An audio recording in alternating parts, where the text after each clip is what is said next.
Bonjour à tous, bonsoir à tous, selon le moment auquel vous allez regarder cette vidéo. Merci de prendre le temps de regarder cette vidéo. Pour ceux qui me découvrent aujourd'hui, je m'appelle Rama Abagandion, je suis conseiller en communication, stratégie d'entreprise et marketing d'influence. Alors aujourd'hui, on va voir ensemble un thème business très important qui parfois empêche certaines personnes, fait que certaines personnes font des mauvais choix. Aujourd'hui, nous allons voir ensemble comment faire pour savoir si un influenceur ou une influenceuse peut, d'un point de vue business, forcément vous rapporter des résultats. Parce que la réalité, et j'ai eu à être contacté récemment par quelques clients qui m'ont fait comprendre qu'ils ont contacté des influenceurs, des influenceuses, mais qui malheureusement ne leur ont pas apporté des résultats. Donc la notion, le principe est clair, on contacte un influenceur, on lui paye de l'argent parce qu'on sait qu'il ou elle va nous rapporter des clients, mais au final on voit qu'il n'y a pas de clients, il y a peu de mouvements, pas grand chose, pas de résultats. Alors comment faire pour être sûr que l'influenceur ou l'influenceuse qu'on a en face de nous est vraiment un influenceur, il va vraiment rapporter des revenus. Mais avant de commencer, on va d'abord commencer par l'étymologie et chercher à savoir l'origine, comment est né le concept d'influenceur. Alors la première chose à savoir, c'est que le concept d'influenceur définit toutes ces personnes qui ont développé une certaine notoriété à partir des réseaux sociaux.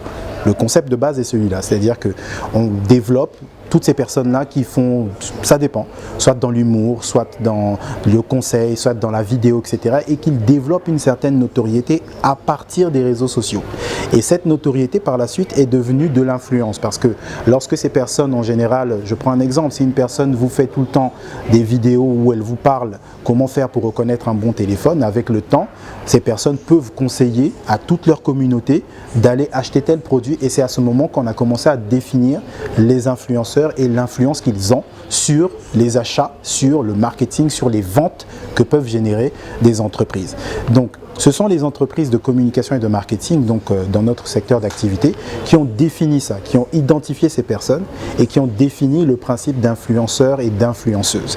Donc immédiatement, ce sont toutes ces personnes-là qui, comme je le disais tout à l'heure, se sont développées à partir des réseaux sociaux et qui ont réussi à développer une certaine influence sur la communauté qui les suit, au point de pouvoir influencer les achats des entreprises, des produits et les marques. C'est comme ça que naît le concept d'influenceur. Bien entendu, il y a une différence entre un influenceur et une personne qui est influente. Par exemple, un monsieur comme Cristiano Ronaldo est influent, mais ce n'est pas un influenceur.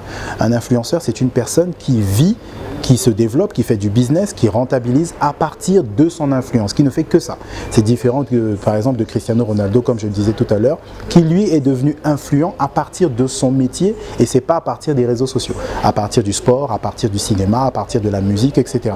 Donc il y a une différence entre ces personnes-là qui ont de l'influence, mais qui se sont développées hors des réseaux sociaux et ceux qui sont des influenceurs qui sont arrivés vraiment à partir des réseaux sociaux. Ça, c'est la première chose à comprendre. À partir du moment où on comprend quelle est la notion d'influence, on va maintenant se poser la question de savoir quels sont les différents types d'influenceurs qui existent.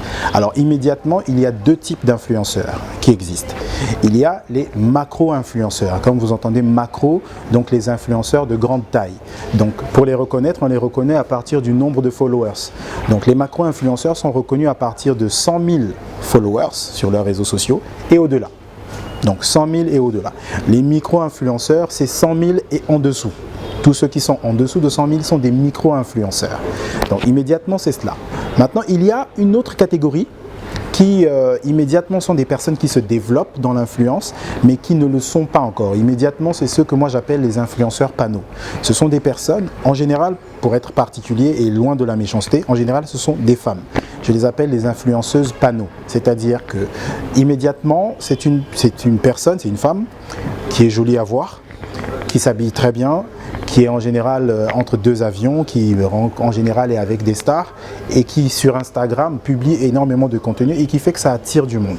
Et toutes ces personnes qui sont attirées vers ces personnes-là, parce qu'il faut bien comprendre Instagram, c'est le réseau du beau, ok?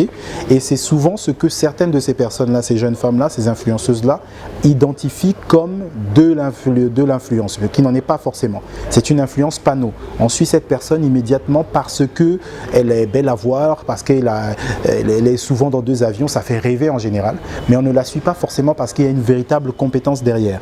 Parce qu'il faut bien comprendre, c'est qu'en général, la plupart des personnes qui sont vraiment des influenceurs, des influenceuses sur les réseaux sociaux, sont des influenceuses souvent sur la base d'une compétence.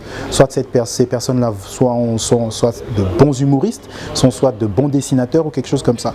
Mais lorsqu'une personne n'est pas dans ce genre de cadre où en général vend surtout la beauté, c'est ce que moi j'appelle les influenceurs panneaux.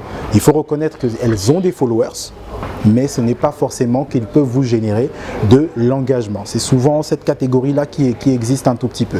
Sinon, comme je disais tout à l'heure, on a 2 catégories principales.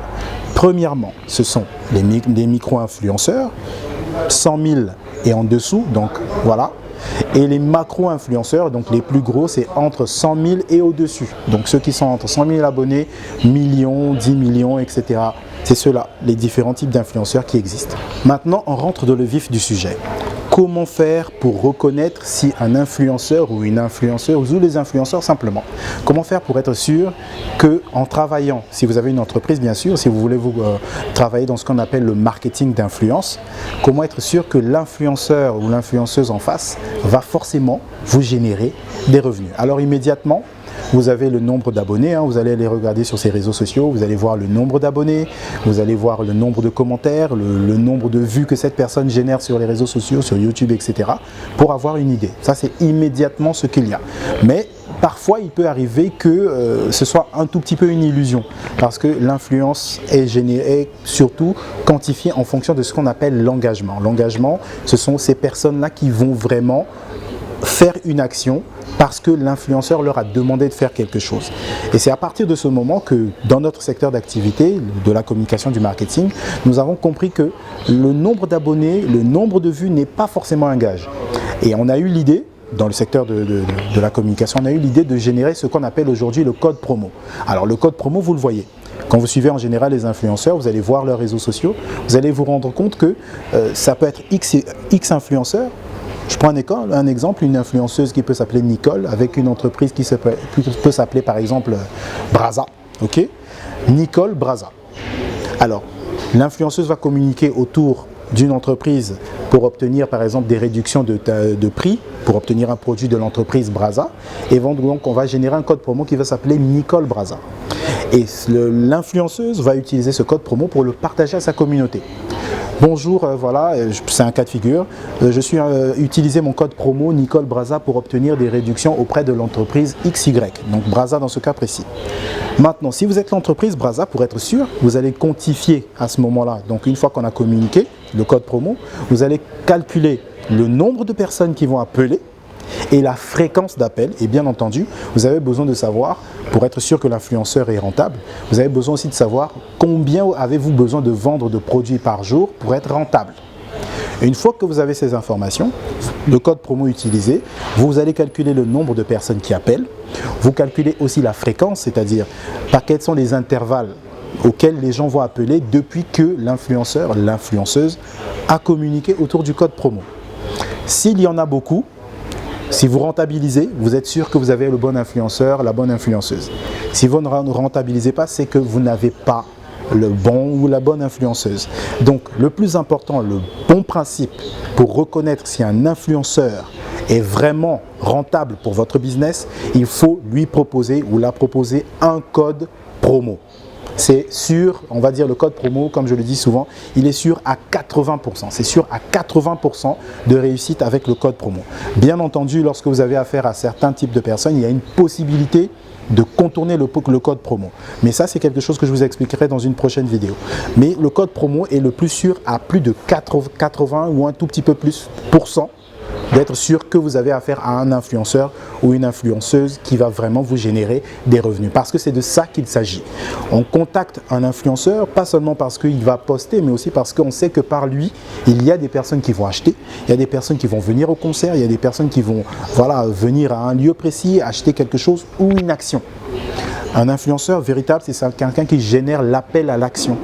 Donc, il y a de l'engagement Il dit, retrouvez-moi tel jour, à telle heure, à tel endroit, il y a 50 personnes qui viennent. Retrouvez-moi tel jour, à tel endroit, il y a 50 personnes qui achètent le billet. C'est de ça qu'il s'agit. C'est pour ça qu'on parle de marketing d'influence.